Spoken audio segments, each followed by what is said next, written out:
To continue our Christmas tradition, Destination Mystery has put together some positively paranormal stories from some of our favorite paranormal friends. We hope this episode finds you and yours healthy during this holiday season. Stay tuned. Mystery Media Group presents another positively paranormal Christmas.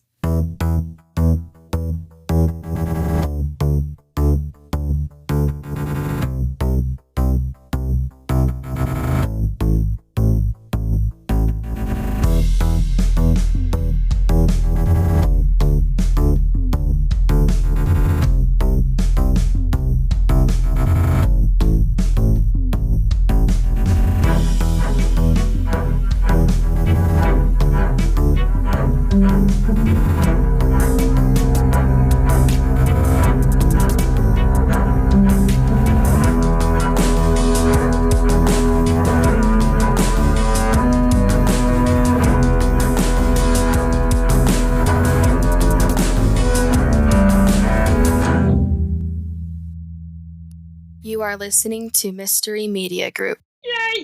This episode starts with a wonderful story from our friend Casey, who is a firefighter and paramedic. I was at the station one day. I get a call to go to the county courthouse. They said it was a male who had chest pain. And usually when you're going to the courthouse like this, it's usually somebody trying to get out of going to jail. You know, the judge is sentencing them now they got chest pain. And I could tell dispatch is trying to talk to us. And then they said one of the bailiffs. My whole family's been involved in law enforcement, and I've had uncles who was a judge. And I mean, we're all in public service. We get there, and I just had a gut feeling it's my dad. As I go in there, I grab stuff. I mean, and we're carrying in boxes. I mean, it depends on what kind of call it is. You know, we got a drug box, we got an airway box, we got a monitor, we got backboards, we got everything. And here we are running in there. And I just remember them holding the elevator. And I said, hey, is this my dad? And now they just look at the ground. I get in there and yeah, it was my dad. He had a heart rate of 8. I ripped his clothes off, put these patches on him, and I'm shocking him. And I'm doing CPR on him. We go up to the hospital, and it didn't go the best. I mean, we had our driver was trying to get to the hospital so fast because he knew it was my dad, and it comes personal. And I mean, we're pacing him, and we're shocking him and doing CPR. We're pushing drugs on him, trying to get his heart going again. We called ahead to have cardiologists there, and they had everything going. We get up there, and then they took over, and then they had to kind of pull me away. The doctor says, you know, Casey, out of everybody here, you know more than anybody what the outcome more likely going to be. You know, with a brain injury, you want your dad to be in a nursing home the rest of his life. I said, you know, I was on him. We got to him just in time, flew him down to Salt Lake. They froze him. They did cryogenics on him. Within just like 3 or 4 days, he was almost 100%. I was asking him questions that only I knew. And when I would ask him, he'd squeeze my fingers. Cryogenics was not a big thing. They're doing more and more of it. I remember grabbing his hand. He was blue. I think they dropped his core temperature to, I want to say like 80 or 85. It was cold. Keeps your brain from swelling. Every day, weaning him off all this stuff. I really felt like someone was watching over him. Hey, this is John Olson. I'm the author of the Stranger Bridgerland book series, and I'm here to tell you guys a very positive ghost story that once happened to me. It was about 17 or 18 years ago. My mother is from Denmark. She's born in Denmark, and my grandparents were from Denmark. As I grew up, my grandmother would come and visit every summer, and then like every other Christmas, she would come and visit. And then my grandpa would come every couple summers and visit. That's how we got to spend time with my grandparents on that side. My grandfather had passed away several years before, and I was married, a young father. I had my oldest, who was only about 2.5, 3 years old. And my grandmother had passed away a couple months before because she was in Denmark and we didn't have any money at the time. So only my mom and dad was able to go over to the funeral out of the whole family. So it went a couple months. And I felt bad that I never got to go to the funeral and say my goodbyes, but I'd made peace with it. It was a Saturday morning, and my wife at the time was a beautician. So Saturday mornings, it was big for her. She would leave early in the morning to go do wedding updos. she had got up and got ready and left. And I was in my bedroom, and my son was on the other side of the house in his crib in the bed. And I was asleep, but not asleep. I was awake enough because I expected him to start crying at any moment. So I was just listening. And all of a sudden, there was a knock at my bedroom door. I said, "Come in."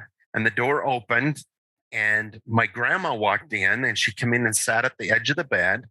And she looked at me, and I said, "Oh, hi, Grandma. How are you doing?" And she goes, "I'm good." And we had a long conversation about how my mother was doing and how the grandkids were doing and questions about all this. And all of a sudden, I kind of looked at her and I said, "Grandma, you passed away 2 months ago."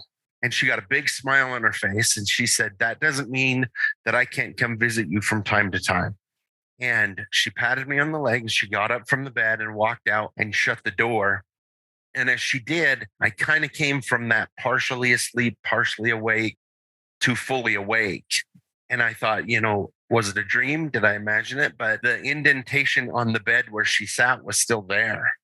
And I could smell her perfume, which we could smell all the time. And we knew Grandma from her perfume. So I knew at that point that my grandma had come to say goodbye to me in that waking, sleeping state where maybe they can communicate a little better if the veil is thin. But a lot of people, doctors or whatever that I've mentioned, they're like, "Oh, that was your subconscious saying goodbye," and all of that. But in my heart, I know that it was my grandma that came to say goodbye to me. Just sweet and nice and really special. This is Cozy with Not So Cozy Crimes, and I'm going to read you a story called An Unlikely Angel. It was 1999, a few days after Christmas. A black dog with a little white around his mouth wandered onto the front porch and settled in as if he had lived there his whole life. Whenever anyone left the house to do chores or walk next door to my brother-in-law's house, the dog followed. He patiently waited until everything was done, and then he would follow us home and then lie back down on our porch. Inside, the house was full of sadness and quiet conversation. My 91-year-old father-in-law, Jim, was gravely ill. The family had gathered to his care, to cook, to clean, and to welcome guests. Jim and his wife, Dorothy, were beloved pillars of the community.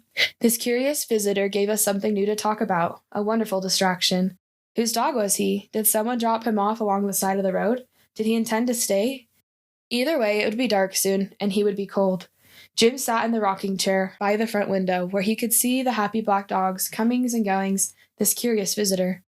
We called the radio station, animal shelter, newspaper, sheriff, and several neighborhood farms about a lost dog. Meanwhile, we made him comfortable on the porch with food, water, and a blanket. The days leading up to the new year brought no news, but we were all just content that our little companion had stayed around. My father-in-law said he wanted to live long enough to see the new millennium, and he did. He passed away on January 2nd, the same day the little black dog had left. Then, the weather turned cold, and the snow fell every day for the rest of the winter, it seemed. Sometime later, we heard that the black dog was a rescue dog living with a family about 1.5 miles from the farm. His name was Bogert. The following summer, Bogert returned to see us again. When his owners came to pick him up, we told them about his angelic Christmas visit and how he had comforted our family with his cheerful companionship. We wanted them to know how much that meant. This is Kristen Clay with Story Tours, the Ogden and Salt Lake City Ghost Tours. So many of the buildings in Ogden, the historic buildings between Wall Avenue and Washington Boulevard, have upper floors that were once used as brothels. And local legend suggests that the Woodmancy building was no exception to this. So the Woodmancy building is located on Washington Boulevard. It's across from the Market Star building or the Key Bank building. It was constructed in 1856. It was one of the many buildings built by Charles Woodmancy. He was a very successful businessman, a God-fearing man. He's rolling in his grave right now due to the tawdry use of his monument to hard work and industry that happened after he sold the buildings. So one of the bygone proprietors of this building, who either profited from or turned a blind eye to the wanton practices of the booming brothel business of his day, he didn't seem to approve of one of the more recent owners. So in fall of 2005, a woman opened a charming salon. She called it Perfectly Polished. I like to say it's perfectly haunted. But apparently, having a female owner was just too much for this misogynistic man to handle. And so he let her know it from beyond the grave. He made himself known as the holiday festooning was underway. So the shopkeeper was attempting to deck her halls with festive garland, and she was lacing it up above the entryway. And as she stepped down from her stepladder, she was astonished to see the decoration yanked down again. So she climbed back up and she would put this garland back up over the door, step down, and it would be thrown. One employee said it was even thrown at them. Well, with determination, this brave salon owner climbed back up the stepladder and admonished her roguish poltergeist. She said, "All right, I am the owner. I am going to decorate. I am going to run this business as I see fit. And you are not going to cause any more interruptions." So then she hung the garland up one more time. One day, a patron came into the salon. As she was passing by, she told her the ghosts told her to come into the building.